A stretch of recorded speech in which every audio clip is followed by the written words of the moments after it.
자, 오늘은 우리 2021년 추수감사 주일입니다. 11월 셋째 주일. 근데 우리나라의 기후나 날씨를 보면 추수감사절로는 좀 많이 늦었다 그런 생각을 하게 됩니다. 그래서 우리 형제 교회들 가운데는 한 달 정도 날짜를 당겨가지고 10월 중순에 추수감사주일을 지키는 경우가 굉장히 많이 있고요.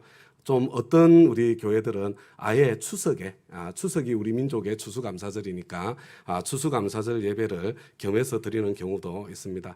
저도 우리 교회 추수감사절 날짜를 좀 당겨볼까 이런 생각을 없지 않아 해보았는데요. 근데 11월 셋째 주일에 추수감사절을 보내보니까 좋은 점이 많이 있더라고요. 그래서 이 좋은 점을 그냥 살리는 것도 좋겠다 그런 생각을 하게 되었습니다. 저한테 무엇보다도 제일 좋은 것이 뭐냐면 12월 달을 참 훨씬 더 뜻있게 훨씬 더 잘 보내고 새해를 맞이하는데 훨씬 더 도움이 되는구나 그런 생각을 많이 해보게 되었습니다. 여러분 지난주 중에 여러분들이 송구영신 예배 때 이렇게 써내는 우리의 새해 맞이 결심과 기도 제목 여러분들한테 받아서 타임캡슐에 보관했다가 이제 연말에 그러니까 추수감사주의를 앞두고 여러분들에게 돌려드리는데요. 이번 주 중에 여러분 각자에게 돌려드렸습니다. 혹시 나는 못 받았다 이런 분 계시면요. 안 내신 거예요.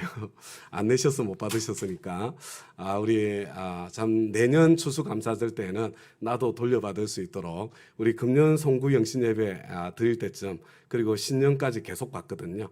그래서 새해 결심과 기도 제목 한번 써서 이렇게 교회로 지금 코로나 때문에 훨씬 더 이렇게 진보했어요. 우리가 그냥 링크를 보내드려서 온라인으로 받잖아요. 그죠? 보내드릴 때 여러분들한테 돌려드릴 때는 그것을 예쁘게 인쇄해가지고 이렇게 돌려드리게 되거든요. 그래서 꼭 우리 새해를 맞이할 때 2022년 새해를 맞이할 때는 한 번도 빠지지 마시고 참여해 주시고요. 그리고 내년 추수감사절 때 훨씬 더 뜻깊게 그 시간을 보낼 수 있었으면 정말 좋겠습니다. 그러니까 내가 결심과 기도 제목을 내었던 것, 내가 가졌던 것을 11월 언제 셋째 주일에 찾아서 보면서요. 금년 한 해를 되돌아보는 거죠. 하나님께서 내 기도 제목에 이미 응답해 주셨다면 그러면 감사의 마침표를 기쁜 마음으로 탁 찍는 그런 우리 추수감사절 주일이 될 것이고요. 만약에 하나님께서 내가 그렇게 1년 동안 기도해 왔음에도 불구하고 내 기도에 응답하지 않은 기도 제목이 있다면 하나님을 원망하기 전에 나는 내 할 도리를 다 해왔던가? 나는 내 결심을 지키려고 얼마나 노력해왔나? 나 자신을 되돌아보면서요. 그래도 우리에게는 한 달이 남아있지 않습니까? 12월 한 달 동안 그 결심을 지키려고 좀 더 노력하고 그런 가운데에 한 해를 마무리하고 새해를 맞이하는 그런 기회가 되기를 바라는 것입니다. 그리고 내가 비록 내 기도 제목에 응답을 받지 못했지만 그럼에도 불구하고 하나님께서는 우리 기도 제목을 감사함으로 하나님께 아뢰기를 더 바라지 않습니까? 주님, 제가 아직 기도 응답을 받았지 못했지만 그렇지만 제가 감사의 마침표를 먼저 찍고 감사로 이 기도 제목 다시 올려드립니다. 그렇게 주님 앞에 12월 한 달 동안 더 간절히 기도하면서 하나님께서 응답해 주시기를 기대하고 기다려보는 여러분 그렇게 연말을 마무리하는 건 멋지지 않습니까? 우리 11월 셋째 주일 날 추수감사절 예배를 드리니까 그런 기쁨도 함께 나눌 수 있게 되는 것 같습니다. 특별히 우리 교회는 이 성탄절 헌금은 우리 주위에 있는 가난하고 힘든 또 어려움을 겪고 있는 우리 이웃들에게 지역 주민들에게 전액 지출을 해오고 있고 추수감사절 헌금은 전액 선교사님들을 위해서 그리고 또 연합교회 차원의 전략적인 선교를 위해서 지출하고 있습니다. 코로나로 인해서 저와 여러분 모두가 정말로 힘든 과정을 통과하고 있지만 우리보다 훨씬 더 힘든 과정을 통과하고 계시는 선교사님들을 기억하면서 어려운 때이지만 우리의 감사도 더 풍성하면 좋겠다 그런 기대도 해보았습니다. 그렇지만 미리 광고는 안 했어요. 자, 추수감사절을 맞이하면서 교회로서 우리가 맺은 열매는 어떤 것들이 있을까 한번 점검해 보았습니다. 여러분 교회는 어떤 열매를 맺어야 됩니까? 사람 열매를 맺어야 하는 것입니다. 그래서 새로 태어난 아기 여러분들 모습 보니까 엊그저께 태어난 것 같은데 많이 컸다 그런 느낌 들지 않으세요? 지금 이 시대에 우리 교회 규모에 7명의 아기가 태어났다는 이거 얼마나 놀라운 일인지 모릅니다. 그 가운데 또 작년에 태어났던 아기를 포함해서 유아 세례 이렇게 2명 받았던 모습을 보았고요. 예수님 영접하고 하나님의 자녀가 되신 분들 31명의 얼굴을 우리가 보았습니다. 그리고 그 가운데 세례를 받고 이미 하나님의 자녀가 되었지만 우리 다운교회의 가족이 되신 우리 13분의 얼굴을 다시 우리 기억해 보았습니다. 그리고 목자님, 목녀님, 부목자님으로 헌신해서 제자의 삶을 시작하신 우리 26분의 얼굴도 이름도 함께 살펴보면서 영상을 돌려본 거죠. 어떤 느낌이 드셨어요? 코로나 중에 세례 숫자가 현저하게 줄었구나. 우리 코로나 전에는 보통 한 35명, 40명 선에서 우리 늘 해마다 세례자가 있었는데 13명이니까 참 많이 줄었네. 이런 느낌이 한편으로 들지만 그래도 예수님 영접하고 하나님 자녀 되는 그런 분들의 숫자는 참 우리 식구들의 큰 잔치, 기쁨의 축복 가운데 세례를 받기 위해서 세례를 늦추었지만 여전히 영혼 구원의 열매가 계속해서 맺히고 있구나. 그런 느낌이 들어서 하나님 앞에 너무나 감사하게 됩니다. 게다가 목장이 분가하고 목자님, 목녀님, 부목자님으로 새롭게 헌신해서 제자의 삶을 사시는 분들의 숫자는요, 평상시보다 더 많이 늘어난 것 같아요. 코로나 중인데. 고난 중에 오히려 주님을 사랑하는 마음이 더 깊어지고 주님께 더 깊이 뿌리를 내리는 그런 일들이 일어났던 것은 아닌가. 고난이 참으로 유익이로구나 이런 생각을 하면서 또 감사하게 되었습니다. 이뿐만 아니라 우리 교회는 코로나 중에도 평신도 세미나, 목회자 세미나, 영혼 구원에 초점이 맞춰져 있으니까 우리 계속해서 힘써 섬겼습니다. 특별히 우리 봄에 섬겼던 평신도 세미나의 경우에는 역대 최고의 숫자였어요. 이런 3분의 우리 참가자님들을 우리가 함께 기쁘게 섬겼고요. 그리고 또 최근에 우리 목회자 세미나 민박을 하면서 또 현장에서 대면하여서 우리 세미나를 섬기는 그런 기쁨이 있었습니다. 아마도 우리 다운 가족 여러분들 가운데 어떤 분들은 우리가 그래도 이전처럼 충분히 섬기지 못하니까 너무 아쉽다. 그런 생각을 하신 분들도 계실 거고요.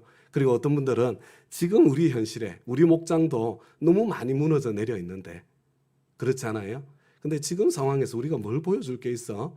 지금 이 시국에 무슨 세미나야?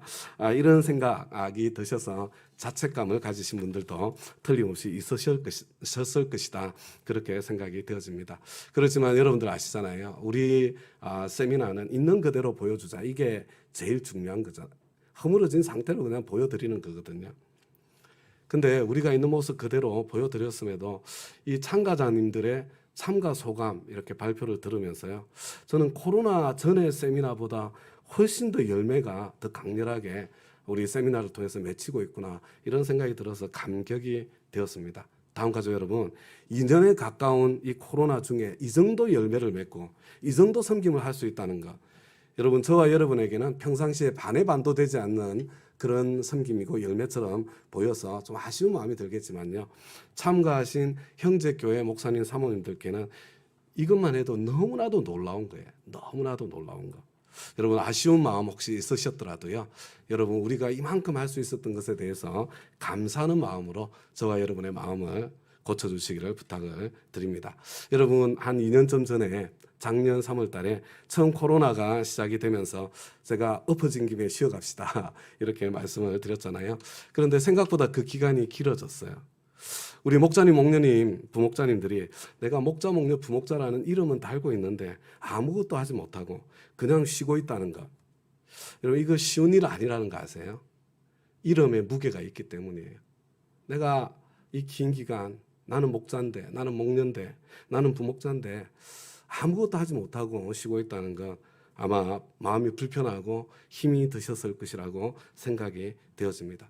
그래서 저는 우리 목자님, 목녀님, 부목자님들 이름만 달고 계신 그것만으로도 너무나도 감사하고 너무나도 귀한 섬김이라고 그렇게 생각합니다.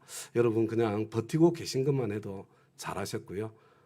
참 이름 그냥 달고 그 스트레스를 견디신 것만 해도 너무 애 많이 쓰신 거예요. 여러분 내가 못한 것에 대한 아쉬움은 떨쳐버리시기를 바랍니다. 다시 한번 우리 목자님, 목사님, 부목자님들께 감사의 마음을 전합니다. 이제 우리 기지개를 켜고 다시 시작해야 될 때가 되었습니다. 우리 그렇다고 하루아침에 내가 이전처럼 그냥 확 해내리라 이런 그러시면 안 돼요. 우리 하루아침에 천사 되는 거 아니고 하루아침에 막 완전해지는 거 아니거든요. 하나님 앞에 기도하시면서 내가 할 수 있는 작은 일, 즐겁게 할 수 있는 일에서부터 우리의 발걸음을 시작해 가시기를 부탁을 드립니다.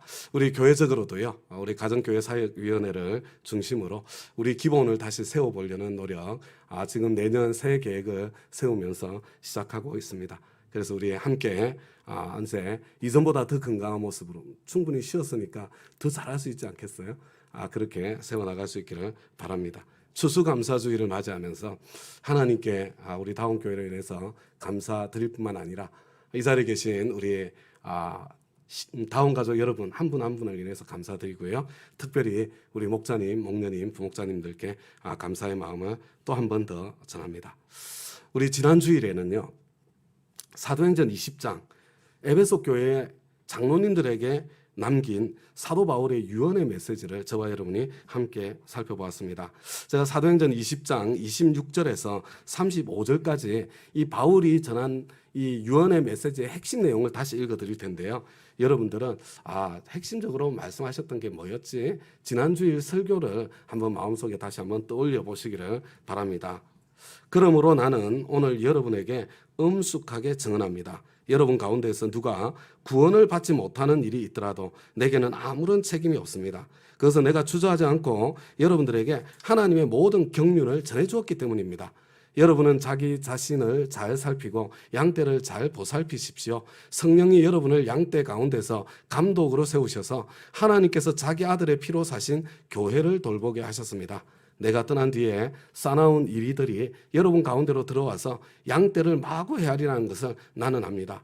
바로 여러분들 가운데서도 제자들을 이탈시켜서 자기를 따르게 하려고 어그러진 것을 말하는 사람들이 나타날 것입니다.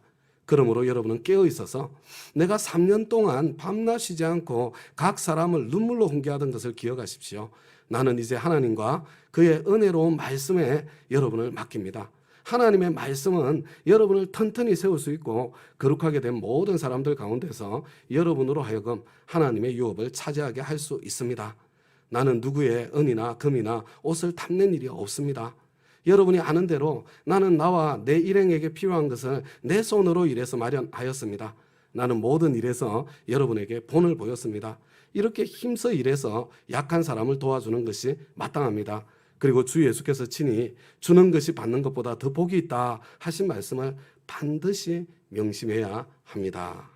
여러분 지난주에 들었던 설교가 혹시 조금 기억이 나시나요?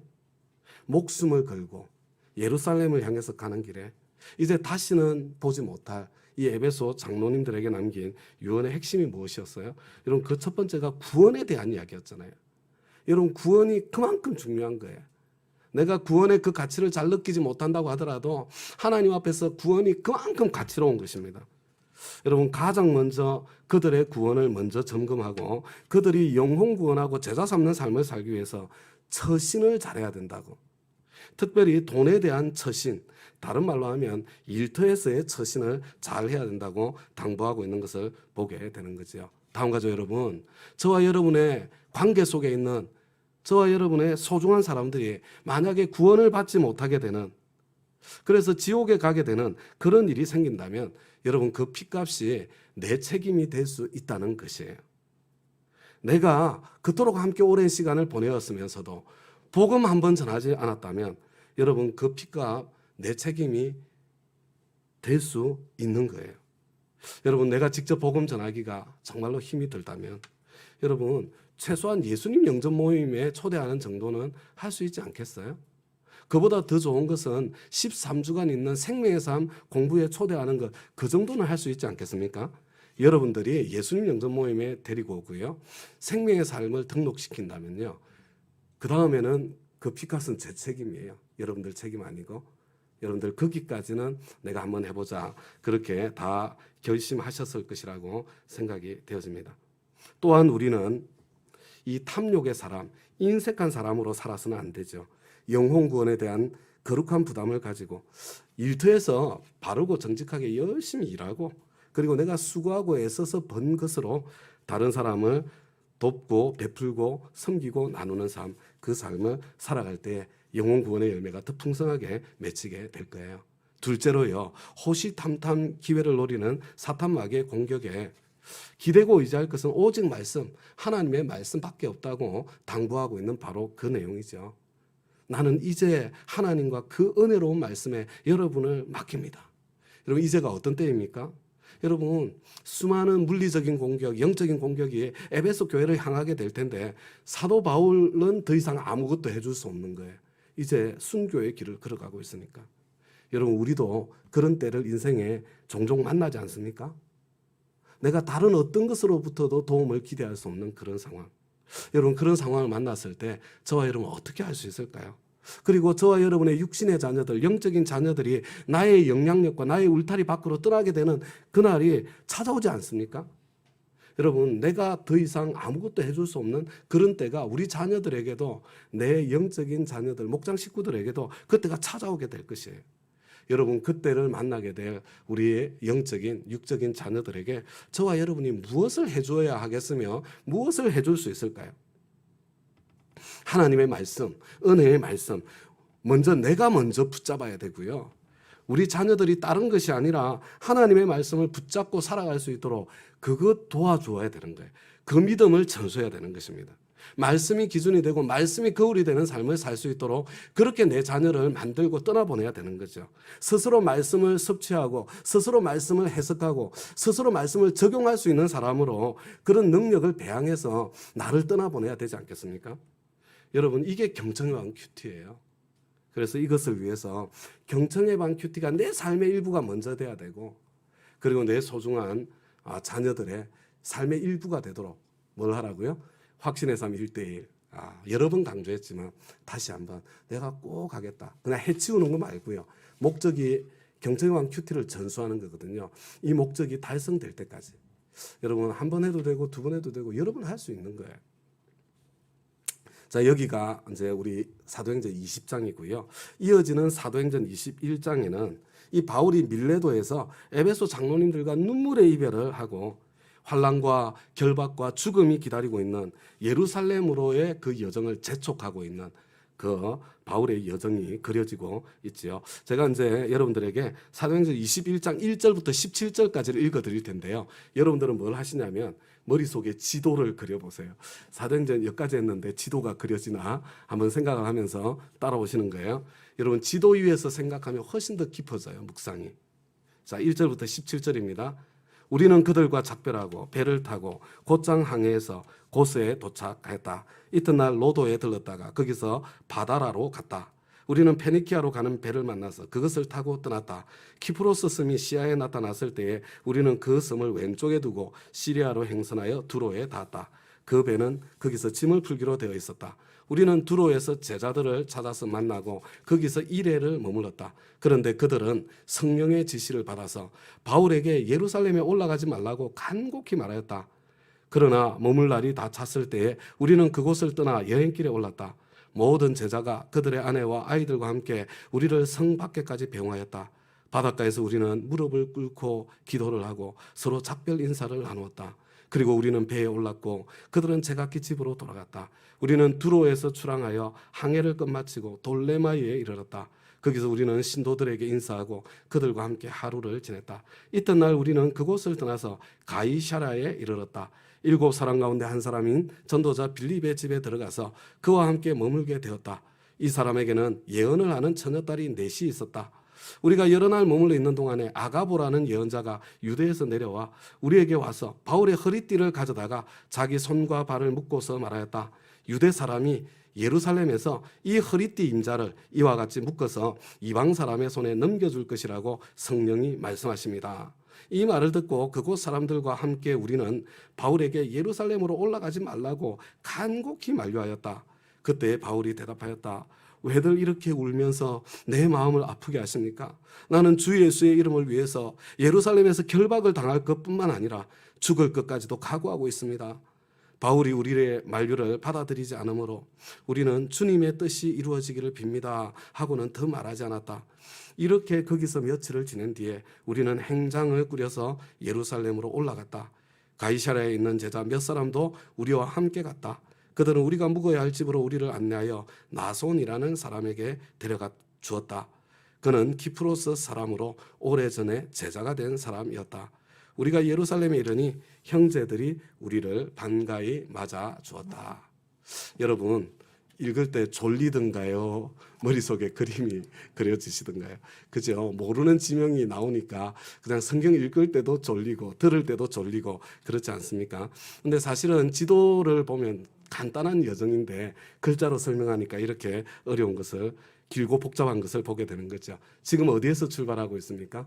여러분, 에베소 바로 아래에 있는 밀레도에서 지금 장로님들과 눈물에 이렇게 이별을 하고 지금 출발을 하는 거예요. 고스, 로도, 보이지 않지만 그죠? 그런 지명을 거쳐서 바로 바다라로, 이 바다라에서 배를 타고 페니키아 지방으로 간다 이렇게 되어 있는데, 이 페니키아가요 그냥 이스라엘 북부 쪽에 있는 지역이다 이렇게 생각하시면 돼요. 근데 페니키아로 가는 길에 키프로스 섬을 왼쪽으로 두고, 그러니까 섬 아래쪽으로 이게 항해길이 펼쳐져 있는 거잖아요. 바울은 두로에서 배에서 내립니다. 여기서 일주일을 보내게 돼요. 근데 제자들이 성령님의 지시를 받아서 예루살렘으로 올라가지 말라고 만류를 합니다. 그러나 바울은 뜻을 굽히지 않고 여기에서 다시 돌레마이로, 이게 배 타고 가는 거거든요. 여기서 다시 걸어서 가이사랴로 이렇게 이동하게 됩니다. 가이사랴에서 다시 한번 여러분, 제자들이 예루살렘으로 올라가지 말 것을 눈물로 호소하게 되는 그런 일이 일어나게 되는 거죠. 성령님께서 바울이 당할 고난과 환난을 미리 보여주셨기 때문에 그들을 울면서 말렸습니다. 그러나 바울은 예루살렘을 향한 여정을 포기하지 않았습니다. 그렇게 드디어 예루살렘에 도착하게 된 거예요. 여러분, 이렇게 예루살렘에 도착해서 이 예루살렘에서는 어떤 일이 일어났을까? 여러분, 성경을 읽을 때요, 내가 예루살렘 현장에 있다 이렇게 생각을 하고, 어떤 때는 내가 바울이다 이렇게 생각을 하고, 어떤 때는 이 바울의 파트너가 지금 예루살렘 교회 담임 목사님인 예수님의 동생 야고보가 지금 등장하거든요. 내가 예수님의 동생 야고보 예루살렘 교회 담임 목사님이었다 생각을 하고, 여러분 한번 읽어보세요. 그 심정 속으로 한번 들어가려고 노력해 보시기 바랍니다. 제가 18절부터 26절까지 읽어 드릴 테니까요, 여러분 바울의 심정, 야고보의 심정을 한번 느껴보시기 바랍니다. 이튿날 바울은 우리와 함께 야고보를 찾아갔는데 장로들이 다 거기에 있었다. 바울은 그들에게 인사한 뒤에 자기의 봉사활동을 통하여 하나님께서 이방 사람들 가운데서 행하신 일을 낱낱이 이야기하였다. 그들은 이 말을 듣고서 하나님께 영광을 돌리고 바울에게 말하였다. 형제여, 당신이 보는 대로 유대 사람 가운데는 믿는 사람이 수만 명이나 되는데 그들은 모두 율법의 열성적인 사람들입니다. 그런데 그들이 당신을 두고 하는 말을 소문으로 듣기로는 당신이 이방 사람 가운데서 사는 모든 유대 사람에게 할례도 주지 말고 유대 사람의 풍속도 지키지 말라고 하면서 모세를 배척하라고 가르친다는 것입니다. 그러니 어떻게 하면 좋겠습니까? 그들은 틀림없이 당신이 왔다는 소식을 들을 것입니다. 그러므로 당신은 우리가 말하는 대로 하십시오. 우리 가운데서 하나님 앞에 스스로 맹세한 사람 넷이 있습니다. 이 사람들을 데리고 와서 함께 정결 예식을 행하고 그들이 머리를 깎게 하고 그 비용을 대십시오. 그러면 사람들은 모두 당신의 소문이 전혀 사실이 아니며 도리어 당신이 율법을 지키며 바로 살아가고 있다는 것을 알게 될 것입니다. 신도가 된 이방 사람들에게는 우상의 제물과 피에 목매어 죽인 것과 피와 목매어 죽인 것과 음행을 삼가야 한다는 것을 우리가 결정해서 써보냈습니다. 그래서 바울은 그 다음 날 그 네 사람을 데리고 가서 함께 정결 예식을 한 뒤에 성전으로 들어갔다. 그리고 정결 기한이 차는 날짜와 각 사람을 위해서 예물을 바칠 날짜를 신고하였다. 여러분, 이 상황이 잘 이해가 되세요?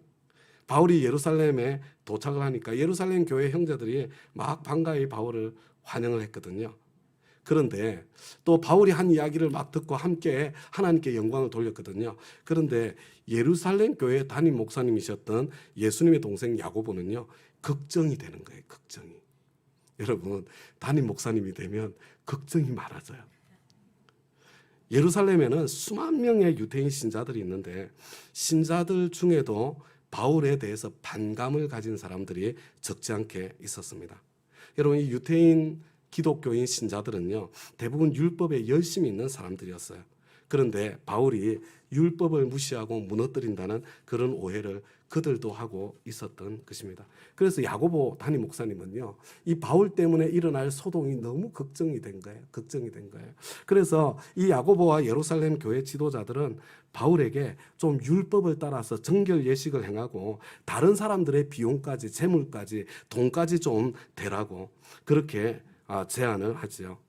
여러분, 이렇게 율법을 지킬 뿐만 아니라 다른 사람의 비용까지 대면서 제사를 드리면 그저 아마도 유대인 신자들의 오해를 풀어주는 그런 역할을 하게 될 것이었습니다.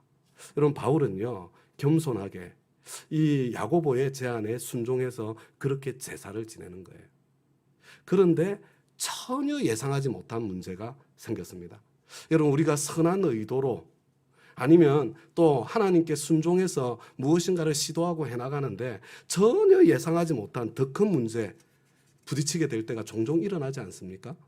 바로 그와 같은 일이 일어나게 되는 거예요. 도대체 무슨 일이 일어났는지 27절부터 34절까지 여러분, 제가 이번에 마지막에 이제 길게 읽어드리는 것은 도대체 무슨 일이 일어났나 그것을 찾아보려는 마음으로 한번 따라와 주시기 바랍니다. 그 이래가 거의 끝날 무렵에 아시아에서 온 유대 사람들이 성전에서 바울을 보고 군중을 충동해서 바울을 붙잡아 놓고 소리쳤다. 이스라엘 동포 여러분, 합세하여 주십시오. 이 자는 어디에서나 우리 민족과 율법과 이곳을 거슬러서 사람들을 가르칩니다. 더욱이 이 자는 그리스 사람들을 성전에 데리고 들어와서 이 거룩한 곳을 더럽혀 놓았습니다. 이는 그들이 에베소 사람 드로비모가 바울과 함께 성내에 있는 것을 전해 보았으므로 바울이 그를 성전에 데리고 들어왔으리라고 생각하였기 때문이다. 그래서 온 도시가 소란해지고 백성들이 몰려들어 바울을 잡아 성전 바깥으로 끌어내니 성전문이 곧 닫혔다. 그들이 바울을 죽이려고 할 때에 온 예루살렘이 소요에 휘말려 있다는 보고가 천부장에게 올라갔다. 그는 곧 병사들과 백부장들을 거느리고 그 사람들에게로 달려갔다. 그들은 천부장과 군인들을 보고 바울을 때리는 것을 멈추었다. 천부장이 가까이 가서 바울을 체포하였다. 그리고 그는 부하들에게 쇠사슬 둘로 바울을 결박하라고 명령하고 그가 어떤 사람이며 또 무슨 일을 하였는지를 물었다. 그러나 무리 가운데서 사람들이 저마다 다른 소리를 질렀다. 천부장은 소란 때문에 사건의 진상을 알 수 없었으므로 바울을 병영 안으로 끌고 가라고 명령하였다. 여러분, 지금 한번 이 상황을 잘 보세요. 지금 바울이 야고보와 장로님들의 교회 지도자들의 조언대로 순종해서 율법을 따라 성전에 들어가서 정결 예식을 행하고 비용까지 대주는 그런 일을 했잖아요. 이것이 틀림없이 예수 믿는 유대인들에게는 오해를 풀어주는 통로가 틀림없이 되었을 것입니다. 그러나 예루살렘에는 예수 믿는 유대인들만 있는 게 아니었어요. 예수를 믿지 않는 반감을 가진 유대인들이 훨씬 더 많았습니다. 그리고 그때가 오순절 절기 때였거든요. 그러니까 사방에서 예루살렘에 올라온 유대인들이 있었는데요. 그 중에 아시아에서 온 유대인들이 있었다 그랬잖아요. 여러분, 아시아 그러면 그냥 에베소라고 생각하시면 거의 틀리잖아요. 여러분, 에베소에서 온 유대인들도 있었는데 이 사람들이 성전에서 바울을 본 거예요. 그 바울을. 근데 그때 이 사람들은 어떻게 생각했냐면요. 바울이 이방인들을, 그리스 사람을 성전에까지 끌어들여서 성전을 더럽혔다고 확신을 해요. 그래서 폭동이 일어난 겁니다. 그렇지만 실제로 그게 사실이 아니었거든요. 그들은 그냥 오해를 한 거거든요. 여러분, 29절 말씀을 다시 보세요. 이는 그들이 에베소 사람 드로비모가, 왜냐하면 이거 에베소에서 온 유대인들인데 자기 고향 사람 드로비모를 본 거예요. 저 사람 그저 그리스 사람이 아는 사람이거든. 저 친구가 여기 와 있네. 바울과 함께 예루살렘 성에 와 있는 것을 보았을 뿐이거든요. 그런데 바울이 성전에 있는 것을 보면서 그 사람들 틀림없이 성전으로 데리고 왔을 거야. 여러분, 이렇게 추측하고 그렇게 오해를 한 것이었습니다. 여러분, 어찌되었거나 다음과 같이 여러분, 바울은 겸손하게 예루살렘 교회 지도자들의 조언을 따르고 순종했는데 오히려 더 심각한 오해가 생겼고 그래서 폭동이 일어나고 그 다음에 매 맞고 거기다가 죽음의 위협까지 처하게 된 것입니다. 그런데 마침 그때 천부장이 제때 달려와서 그래서 겨우 목숨을 부지하게 된 거죠. 그리고 이것이 계기가 되어서 지금 이 군 부대 안에 병영 안에 갇힌 신세로 구류당하게 되는, 근데 이렇게 구류되고 난 뒤에요, 그게 2년이 넘도록 그게 갇혀서 지내는 그런 신세가 되고 마는 거죠. 지금부터가 제가 오늘 추수감사절에 여러분들에게 드리려고 하는 메시지입니다. 다음과 같이 여러분, 바울은요 오순절쯤에 예루살렘에 도착을 했습니다. 그리고 성령님께서 미리 보여주셨던 대로 참 환난과 죽음의 위협 가운데 처하게 되었습니다. 로마 군대에 의해서 가까스로 생명을 건졌고 죄수로 억류된 상황 속에서 여러분, 이게 이 오순절 다음에요 그냥 몇 달 지나면 초막절이에요. 여러분, 추수감사절이 초막절이거든요. 바울이 지금 이 상황을 통과하고 그리고 난 뒤에 병령에 억류된 상태에서 추수감사절 초막절을 맞이하게 되는 거예요. 여러분, 한번 마음속으로 한번 상상해 보시기 바랍니다.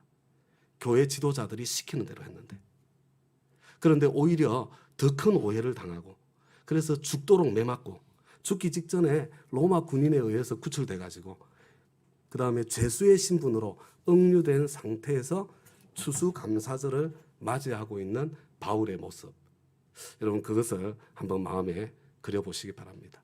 여러분, 그 상황 속에서 바울은 추수감사절을 어떻게 보냈을까요? 여러분, 그 상황 속에서도 감사하면서 추수감사절을 보냈을까요? 저와 여러분이 바울의 자리에 있다면 저와 여러분은 감사하면서 그 추수감사절을 보낼 수 있겠습니까? 여러분, 우리 자신을 한번 생각해 보세요. 우리 2021년 새해 엊그저께 시작된 것 같은데 그때 코로나가 한창 그냥 창궐해 있는 그런 상황이었습니다. 언제 끝날지 알지 못하는 상황이었어요.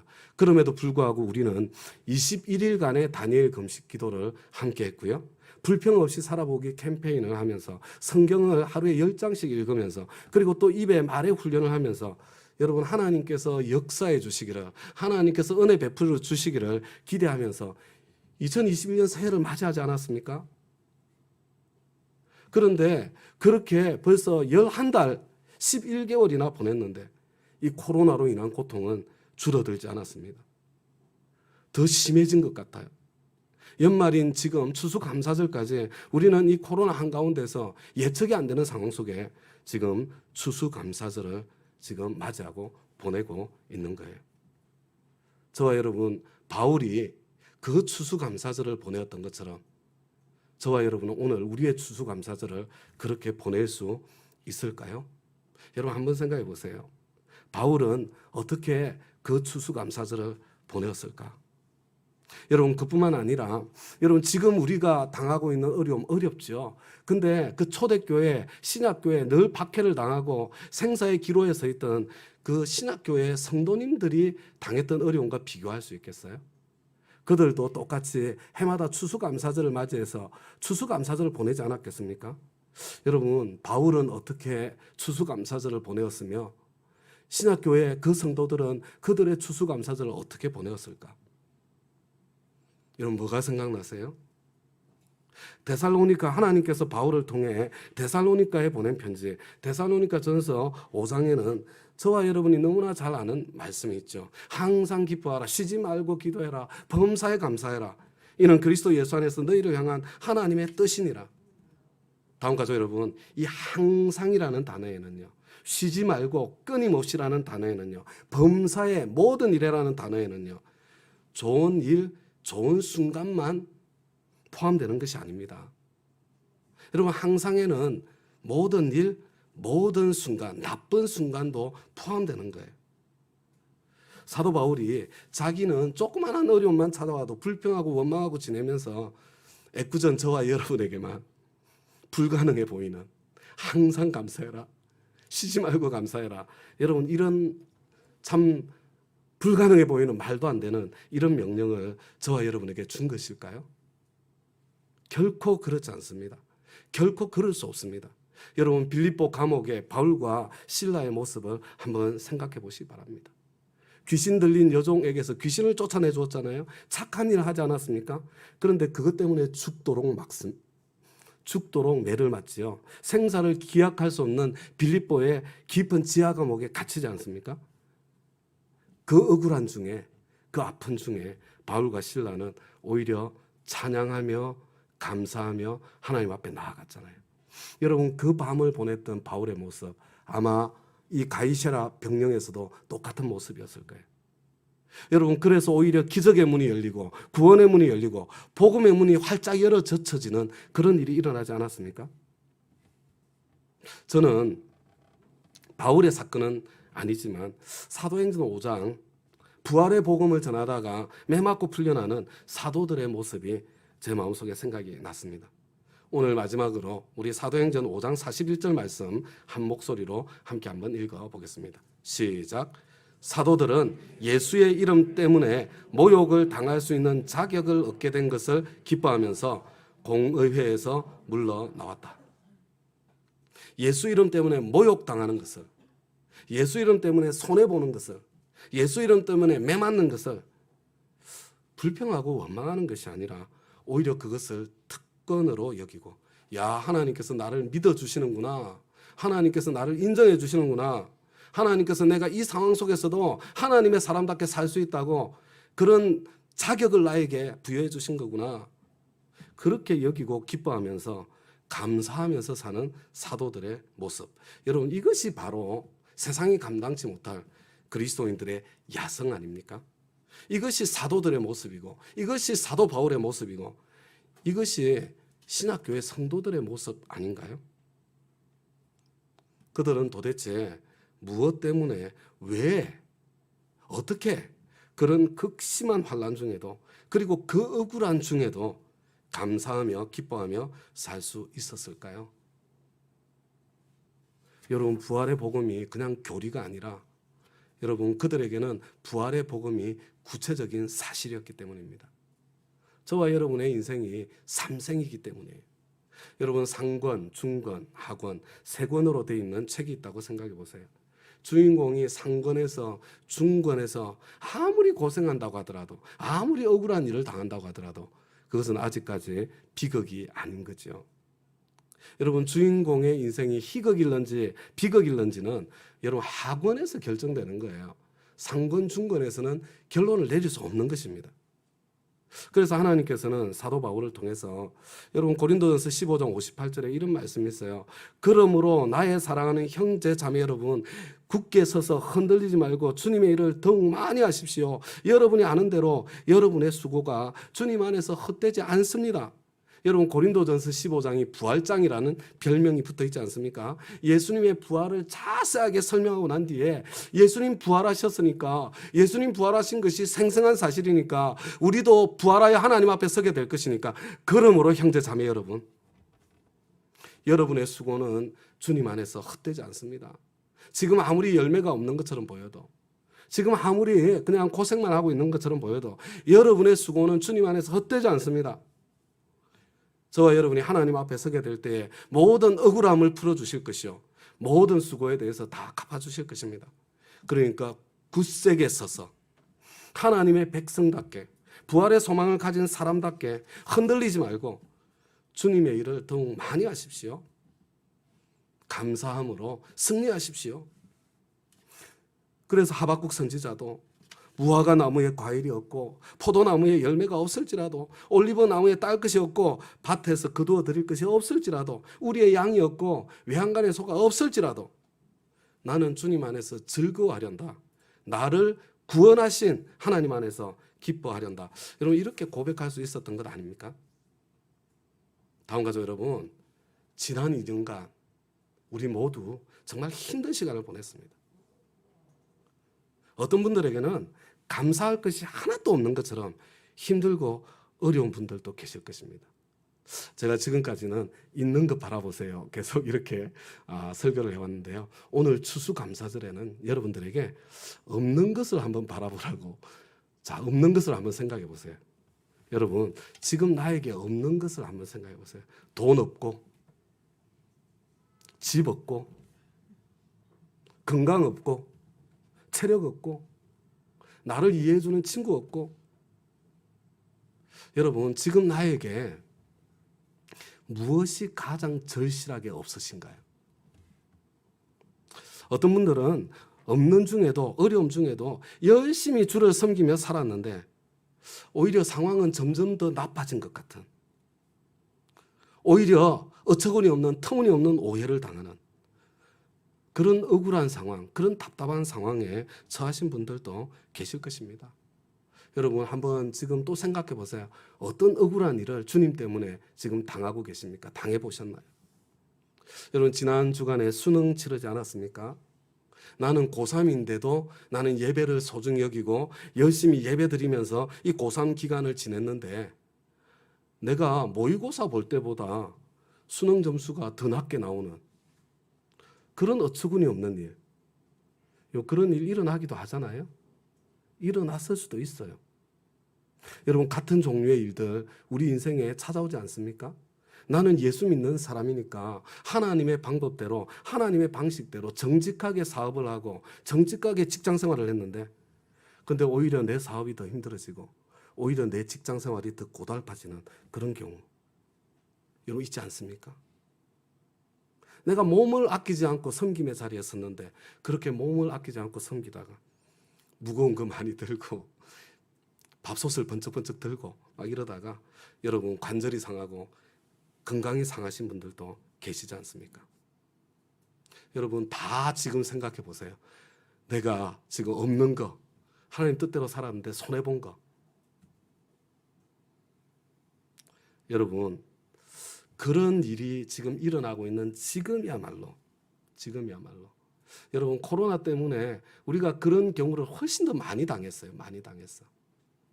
코로나 상황을 통과하고 있는 지금이야말로 우리 감사의 실력을 한 단계 더 높일 수 있는 절호의 찬스가 되지 않겠습니까? 언제 이런 기회가 다시 찾아오겠어요? 언제 주님 때문에 뺨 한번 맞아볼 수 있겠습니까? 언제 주님 때문에 한번 억울해 보실 수 있겠어요? 여러분, 지금 이때야말로 바울처럼 한번 감사해 볼 수 있는 기회, 신학교의 성도들처럼 한번 감사해 볼 수 있는 그런 기회가 될 수 있지 않겠습니까? 하나님께서 주신 선물 때문에 감사하는 거, 그거 좋은 감사예요. 선물 받아도 감사조차 안 하는 사람도 있는데 그래도 선물 받을 때마다 꼬박꼬박 감사하면 귀한 감사죠. 그러나 저와 여러분의 감사가 하나님께서 나에게 주신 선물 때문에 감사하는 감사가 아니라 선물을 주시는 하나님 그분 때문에 감사하는 감사. 선물을 주지 않으셨더라도 나에게 가장 좋은 때를 내가 아니라 나보다 하나님께서 더 잘 알고 계시고 그래서 그때 나에게 선물을 주실 것이라는 것을 이건 믿는 게 아니고요. 믿어드리는 겁니다. 하나님을 믿어드리는 그런 감사. 무엇보다도 지금 사도 바울이 그토록 가치 있다고 말한 그 구원의 은총, 그 구원의 은혜, 그 구원의 선물을 독생자의 십자가를 통해서 우리에게 기꺼이 허락해 주신 그 하나님에 대한 감사. 그리고 내가 반드시 하나님의 보좌 앞에 서게 될 텐데 그 하나님 보좌 앞에서 내 모든 억울함을, 내 모든 수고를 풀어주시고 갚아주실 부활하신 주님의 은혜를 생각하면서 올려드리는 감사. 그래서 더 어렵기 때문에 더 풍성하게 주님 앞에 내어드리는 감사. 여러분, 우리 정말 힘들고 어려운 기간을 통과한 2021년 코로나 중에 추수감사절에 바로 그런 한번 실력을 길러보는 그런 은총의 통로로 삼아보는 그런 추수감사절이 되시기를 우리 주님의 이름으로 부탁을 드립니다. 우리 다 같이 자리에서 일어나셨어요. 오늘 우리 드릴 찬송 부름받아 낯선 이 몸 주님 앞에 찬양할 텐데요. 좀 추수감사절에 너무 생뚱맞지 않습니까?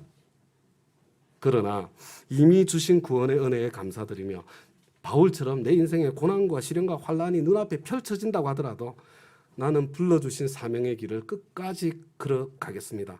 그런 마음으로 한번 우리가 이 찬송을 올려드린다면 추수감사절에 올려드리는 최고의 찬송이 되지 않을까 저는 그렇게 생각이 되었습니다. 우리 1, 2, 3절 하고 난 뒤에요. 다시 1절과 2절까지 부르고 우리 마무리 찬송을 마치도록 하겠습니다.